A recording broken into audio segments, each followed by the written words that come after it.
So since February 15th of this year, Maine State Representative Laurel Libby has been censured by the state's legislature for posting to social media a photo of a biological male athlete who had been competing in the girls division and ended up winning first place in the pole vault competition.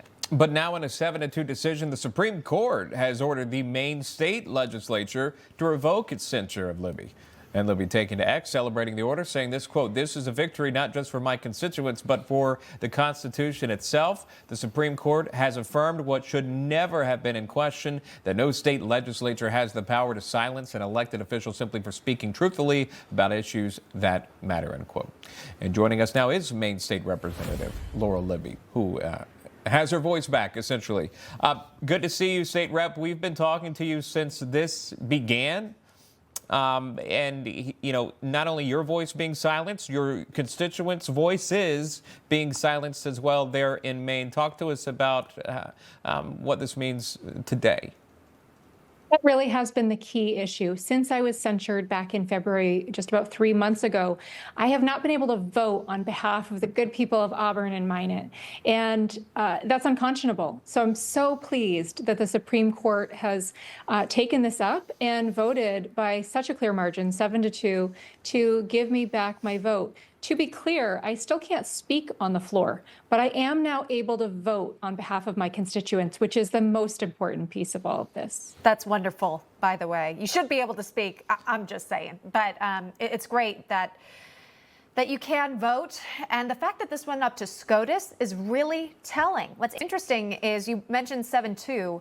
Justices Sonia Sotomayor and Ketanji Brown Jackson were the two who opposed the order. Jackson saying this, quote, "The watering down of our court's standards for granting emergency relief is, to me, an unfortunate development. By lowering the bar for granting emergency relief, the court itself will bear responsibility for the resulting systemic disruption as a surge in requests for our extraordinary intervention at earlier and earlier stages of ongoing lower court proceedings, and with greater and greater frequency will undoubtedly follow." So maybe she's saying, I don't want to get involved in the local legislature disputes, but if you wanted to, State Rep, how do you respond?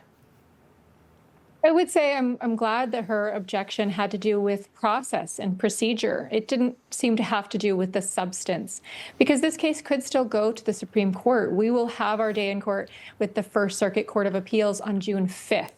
And depending on how that goes with the lower court, this case still could go to the Supreme Court as I seek to get my full rights back, including the ability to speak on behalf of my constituents. So I'm pleased that it was regarding process and not substance. Yeah.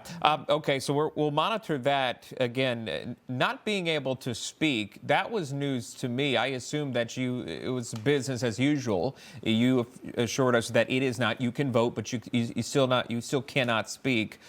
What is that like? I mean, going to work as a representative and not being able to utilize your voice for the people you represent? It's been very surreal for the last 3 months, and certainly a burden to know that I'm not able to fully represent my constituents. So it will be a huge relief and a joy to be able to vote tomorrow when we have our next day in session.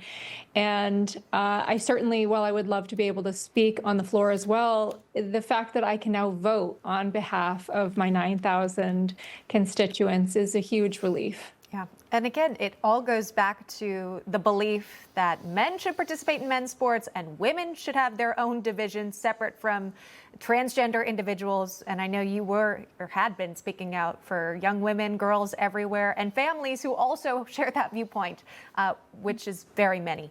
State Rep Laurel Libby, thanks so much for coming on. We'll keep a very close eye on this story. Thank you. Information. Truth. Is freedom. Is Newsmax. It's real news for real people.